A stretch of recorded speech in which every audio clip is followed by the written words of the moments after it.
Second trailer आ चुका है दोस्त, और मैंने इसे इतनी बार फ्रेम बाय फ्रेम देखा कि अब मेरी आंखें भी थोड़ी डूम जैसी दिखने लगी हैं। सच में, पहला फ्रेम, और भाई क्या फ्रेम है, डूम बैठा है थ्रोन पर पूरे राजा वाले स्वैग में। यही वो सिंबल जो हमने शंघाई इवेंट में देखा था, जहां पता चला कि डूम इसी सिंबल से थॉर के अटैक से बचा था। भाई ये कोई नई चीज नहीं, हमने ये पहले वांडा विजन में देखा था, जहां वांडा खुद यूज करती थी। तो सवाल उठता है, क्या डूम ने वांडा की पावर चुरा ली? हो सकता है भाई, क्योंकि इस मूवी में डूम का पूरा बिजनेस मॉडल यही है, दूसरों की पावर उधार लो, बिना ब्याज के, बिना ईएमआई के।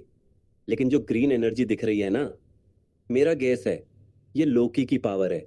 हाँ भाई, लोकी भी मैजिशियन है, उसे मैजिक सिखाया था उसकी माँ फ्रीगा ने, जो खुद एक विच थी। इसी सीन में सू स्टॉर्म की आवाज आती है और उसके डायलॉग्स एकदम क्लियर हो जाता है। सू और पूरी फैंटास्टिक फोर पहले से डूम को जानती है। कॉमिक्स में भी डूम हमेशा से फैंटास्टिक फोर का ही आर्च विलेन रहा है। भाई फैमिली ड्रामा फिर से रिपीट हो रहा है, और सू के डायलॉग से एक और बड़ी बात पता चलती है, डूम पहले अच्छा इंसान था, इंटेलिजेंट, केयरिंग, वो वाला बंदा जो ग्रुप प्रोजेक्ट में सारा काम खुद कर देता है।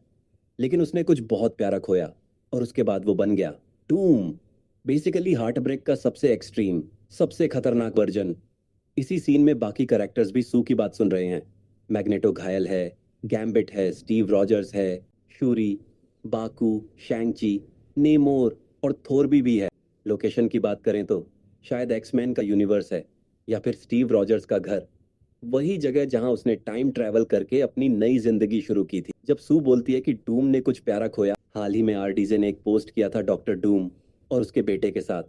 अब कॉमिक्स में जाएं तो एक करेक्टर है जो डूम की मदद करता है, और वो है सू और रीड रिचर्ड्स की बेटी। लेकिन पर्सनली मुझे क्या लगता है, अगर मार्वल इस फैमिली ड्रामा के बजाय डूम की असली ओरिजिन स्टोरी पर जाए, वही क्लासिक कहानी जहां वो अपनी माँ को बचाना चाहता है, तो वो कहानी ज्यादा बेहतर रहेगी। बाकी अगर वो कोई नया वर्जन लेकर आना चाहे तो वो भी ठीक है भाई, देख लेंगे। अब आते हैं पेंटिंग पर। पेंटिंग में डीप डाइव करते हैं। ऊपर से आ रही ब्राइट लाइट गॉड को रिप्रेजेंट करती है। चार एंजल्स हैं, गैब्रियल, माइकल, राफेल और यूरियल। नीचे दो फिगर्स हैं, एक मोजेस जैसा दिखता है जब उसने समुद्र को पार्ट किया था, बड़ा भारी सीन, और दूसरा फिगर टोनी स्टार्क जैसा दिखता है जब उसने वो फेमस स्नैप किया था। मतलब टोनी का स्नैप भी इस पूरी कहानी का पार्ट हो सकता है। तो ये कनेक्शन बिल्कुल फिट बैठता है। आगे डूम के पास तीन विचेस और एक विजार्ड दिखते हैं। आइडेंटिटी अभी तक रिवील नहीं हुई, पर मेरा गैस एक वांडा होगी, एक लोकी की वेरिएंट सिल्वी, एक क्ली, और वो विजार्ड, भाई वो डॉक्टर स्ट्रेंज हो सकता है, क्योंकि उसकी हेलमेट में थर्ड आई क्यों है, वरना कॉमिक्स में भी स्ट्रेंज डूम का राइट हैंड रह चुका है। फिर एक डिस्ट्रॉयड सिटी दिखती है, न्यूयॉर्क सिटी,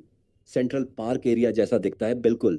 कौन सा यूनिवर्स है पता नहीं, मैक्वायर वाला स्पाइडरमैन, या फिर एक्समैन यूनिवर्स। यहीं रीड रिचर्ड्स डूम की आंखों में देखकर पूछता है, क्या ये सब तुमने किया? और कंफर्म हो जाता है, दोनों पहले से एक दूसरे को जानते हैं। डूम का एक बहुत इंपॉर्टेंट डायलॉग आता है, वो बोलता है, तुम सबने चुराई हुई जिंदगियां जी हैं, अब उसे वापस करने का टाइम आ गया है। और भाई सच में अगर देखें, एंटमैन क्वांटम रियलम में सरवाइव करके सबको टाइम ट्रैवल का आइडिया दिया। जॉनी स्टॉर्म फ्रैंकलिन रिचर्ड्स के साथ बचा। सारे म्यूटेंट्स वुल्वरिन के टाइम ट्रैवल की वजह से ऑल्टरनेट टाइमलाइन में जिंदा बचे। स्टीव रॉजर्स ने पास्ट में जाकर एक नई जिंदगी शुरू की, और लोकी भागकर टीवीए पहुंचा और गॉड ऑफ स्टोरीज बनकर फ्री विल देकर सबसे बड़ा चेंज कर दिया। तो भाई ये सारे लोग बोरोड टाइम पर जी रहे हैं, और डूम अब बनकर आया है पूरा लोन रिकवरी एजेंट, ब्याज समेत वसूली करने। फिर कई कैरेक्टर्स आसमान की तरफ देख रहे होते हैं, प्रोफेसर एक्स, मैग्नेटो, शूरी, घोस्ट, न्यू फाल्कन। मेरा गैस ये अपने यूनिवर्स का इनकर्जन विटनेस कर रहे हैं, मतलब दूसरा यूनिवर्स बहुत पास आ चुका है। जॉनी स्टॉर्म और फ्रैंकलिन के पीछे एक बड़ा धमाका भी दिखता है, कंफर्म हो जाता है इनकर्जन हो चुका है भाई। फिर आता है लोकी का 1 सेकंड वाला अपीयरेंस, और भाई ये बहुत इंपॉर्टेंट है। यहाँ वो टीवीए के एजेंट वाले कपड़ों में है, लेकिन हम सबको पता है वो तो गॉड ऑफ स्टोरीज बन चुका है। तो सवाल ये है, गॉड ऑफ स्टोरीज बनने के बाद वो मल्टीवर्स ट्री छोड़कर यहाँ कैसे आ सकता है? भाई डूम ने यहाँ लोकी से उसकी पावर्स छीन ली हैं, तभी तो उसके थ्रोन रूम के पीछे मल्टीवर्स ट्री है। और इस शॉट में लोकी स्टीव रॉजर्स के घर पर उसे वार्निंग देने आया है, भाई तूने औरत के चक्कर में बहुत बड़ा कांड कर दिया। इसके बाद वाला शॉट ध्यान से देखना, जहां डूम सुपर हीरो लैंडिंग, या कहो सुपर विलेन लैंडिंग कर रहा है, और नोटिस करो वो मिड एयर ट्रांसफॉर्म भी हो रहा है। D23 एक्सपो में डूम का एक नया सूट भी रिवील हुआ था, कंफर्म करते हुए कि डूम दो अलग अलग सूट्स पहनेगा।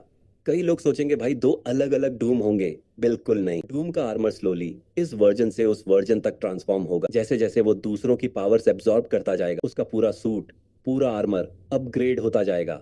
बिल्कुल वीडियो गेम वाला लेवल अप सिस्टम। कि कॉमिक्स में भी डूम ने वांडा और लोकी दोनों की पावर्स चुराई थी, और उन्हें धोखा भी दिया था। तो अगर मूवी में भी ऐसा हो रहा है, जिस शिप से डूम को बाहर फेंका गया, वहां फैंटास्टिक फोर का thing, US agent, new Falcon और ब्लैक पैंथर के जूते भी दिखे थे सेट फोटोज में। डूम खुद जंप नहीं किया, उसे फेंका गया है। लिटरली उल्टा फ्लोट करते हुए आ रहा है ट्रांसफॉर्म होने से पहले। मोस्टली ये स्टीव रॉजर्स ने अपने मायोलनियर के हक से किया होगा। आगे डॉक्टर स्ट्रेंज वर्सेस थॉर वाला एक्सटेंडेड सीन आता है, जहां 2 उंगलियों से थॉर को रोककर डूम उसे ग्रीन मैजिकल एनर्जी से दूर फेंक देता है। सेंटिनल्स की बॉडीज भी गिरी दिखती हैं। फिर डूम हाथों से ग्रीन एनर्जी ग्राउंड में ट्रांसफर करता है और सारे सेंटिनल्स एक्टिव हो जाते हैं, खड़े हो जाते हैं भाई एक साथ। सेंटिनल्स की बात करें तो ये म्यूटेंट्स को डिटेक्ट करके खत्म करने के लिए बनाए गए थे। कॉमिक्स में भी, एक्समैन मूवीज में भी। तो डूम का सेंटिनल्स को कंट्रोल करना, भाई ये बहुत बड़ी बात है। लेकिन सबसे इंटरेस्टिंग है डूम के शोल्डर पर बने सिंबल्स, एक हैमर जैसा वही मायोलनियर, और दूसरा कैप्टन मार्वल के लोगो जैसा। एमसीयू के 2 सबसे स्ट्रॉन्ग पावर्स। डूम ने कैप्टन मार्वल की पावर भी एब्जॉर्ब कर ली है, और शायद इसी सिंबल की वजह से वो थॉर के स्टॉर्म ब्रेकर को भी रोक पाया। और एंडिंग में आता है वो iconic dialog, I am doom. तो ये रहा पूरा ब्रेकडाउन।